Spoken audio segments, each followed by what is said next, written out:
Come along, children. Now we're going to have a little music.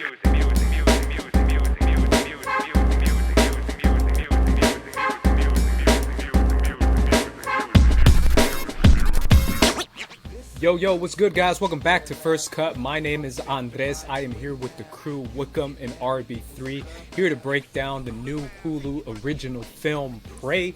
This is a spin-off prequel of the Predator franchise that we are all fans of, or at least I'm a fan of. I'm hyped to talk about this movie with you guys because we all saw it in different ways, and I'm excited to get into it with you guys because Predator's back, man.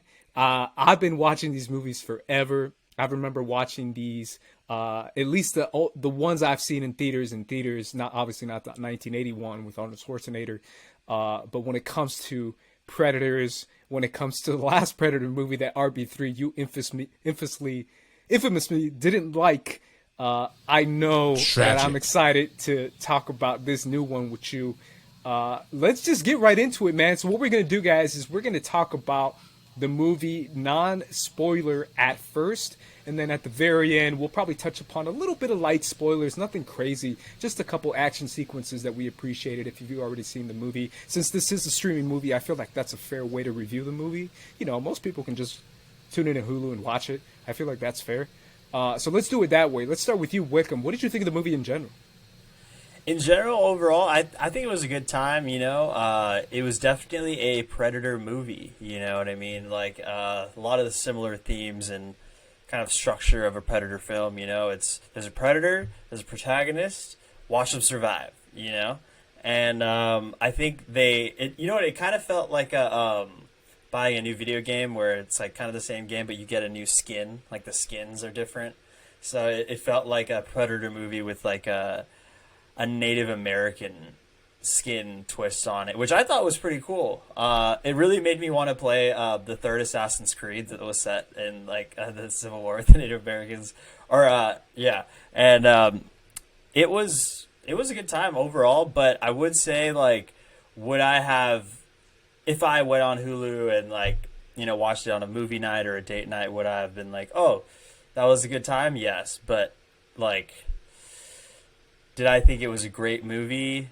I would have to say no. It was a little repetitive, a little mediocre. It didn't really bring anything new to the table as far as the franchise goes, and it kind of makes that whole kind of Predator alien horror film genre, sort of subgenre in the horror film genre, like, makes you worried about it, of like, is there going to be any more innovation? Are they going to grow with the times? Are they going to sort of, you know, adapt to what, like, people go to the movies for today, you know what I mean, or why people tune into movies. And yeah. RB3, what about you, man? What you think? Yeah, I mean, I really enjoyed it. I enjoyed it as well. You know, Wikum and I were fortunate enough to see this movie in theaters. The experience was definitely worth it for me because this felt like a cinematic movie. You could tell they shot this movie to be in theaters. And this movie is directed by Dan Trachtenberg, who directed 10 Cloverfield Lane, which is a movie that all three of us enjoy very much. I love that movie. And you know what benefited from that movie is that they took the big concept of Cloverfield and really distilled it down into a really simple, straightforward concept with the containment thriller. And I think, you know, Dan kind of takes that same magic and applies it to this, because my biggest criticism of the Predator franchise so far, at least the most recent movies, especially the most recent movie directed by Shane Black, starring Trevante Rose and, you know, all these great actors. It was just too complicated, too much going on. There was like scientist subplot, predators hating, you know, in this, and, you know, technology's being developed. It was way too much. You know, Alien versus Predator, you know, as much as, like, you know, we all grew up and loved those movies as kids, like, you gotta admit that's like a second, you know, more of an excuse. And, you know, when I really thought of more of an excuse, you know, for capitalism, and when I really think about the first Predator movie, which, by the way, starred my mentor Bill Duke, you know, he was in that movie.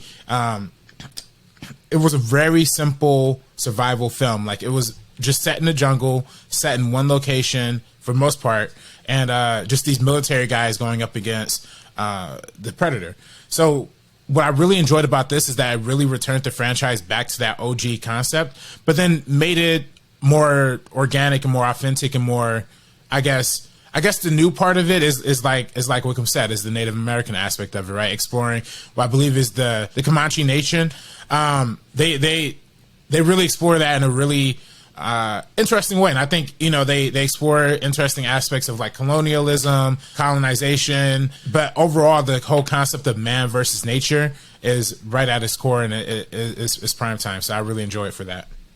Yeah, I feel like what makes the movie is the premise, right? What makes the movie is that it's Predator set in a different time period on Earth up against the greatest warrior of this time, which is the Comanche people, who are known to be hunters, warriors, survivors, just people who are able to go up against incredible odds and survive and thrive off the land and off just incredible situations and scenarios when it comes to nature. And I feel like that is what's the most exciting aspect of this movie, is the fact that it is this idea of like, it's kind of like a tournament fight movie. It's kind of like Game of Death. I don't know if you guys have seen that Bruce Lee movie. Yeah. But you know what I'm saying? It's like Predator against this, Predator against that, Predator against a French hunter, Predator against a bear, Predator against a wolf. Like, it's like a fight movie, and Predator is like, going up each stage in the game of death. And eventually the Comanche is the most formidable foe he faces. And I love that. I think that's such a dope premise. I don't know I know you guys are younger than me, so I don't know if you guys know about this show that was on Spike TV called Deadliest Warrior. But Deadliest Warrior... Oh, yeah, I remember Deadliest Warrior. ...was a show that decided, like, let's take every era of human history and decide who is the deadliest warrior. And the first episode was the Apache people. It was how the Apache going up against the gladiator, and they would describe scenarios as far as like why the Native American indigenous people, who are more bound to earth and more bound to use survival tactics in order to fight, is more of even more of an advantage than a gladiator. And the way they broke it down for 45 minutes, at the very end, they say, if, this tribe goes up against gladiators, this tribe is going to win. And as soon as I saw that episode, I was like, what? You would think a gladiator, a huge, giant, buff guy with a spear is going to beat, a smaller, hunter. But the hunter wins every time. And that's why I was like, yo, this is kind of the premise of the movie. It's the idea of, like, what if the universe's or the galaxy's greatest hunter, which is the Predator, comes to Earth in a different era and fights the greatest warrior on Earth, which in this movie, it's the Comanche people. And I think that's such a cool concept that Dan Trachtenberg delivers on that.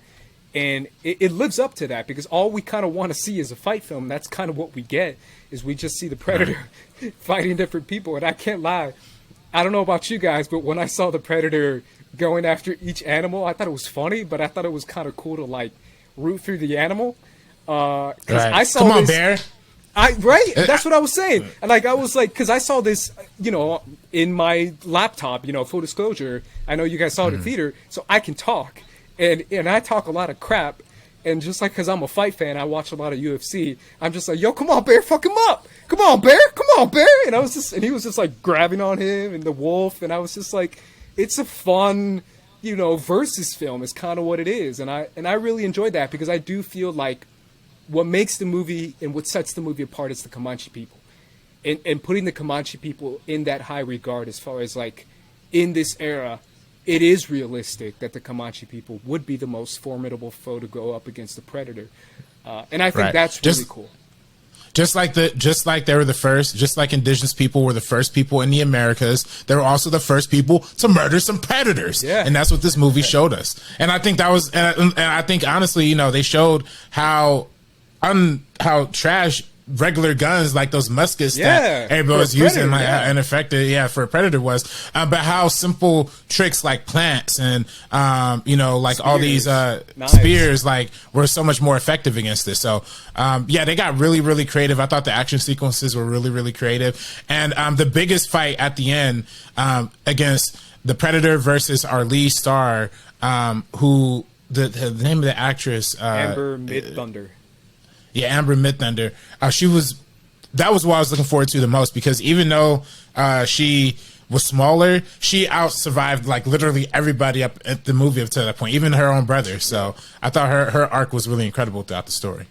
Yeah, I also really liked her arc because I felt like it was a cool story of sort of like, you know, her wanting to be a warrior and sort of not being taken seriously, and sort of her proving herself that, you know, she is a warrior. And I really liked the actress a lot. I think her performance was really great, and it really made me win her over and root for her a lot.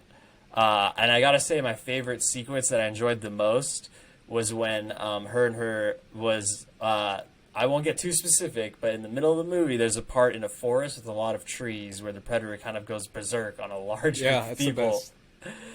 And he just went off on him, and I started remembering all like the fun predator moves and kills that I like remember watching with like Alien versus Predator or the original Predator, and it all started coming back to me. I was like, oh, this is Predator. Okay, hell yeah.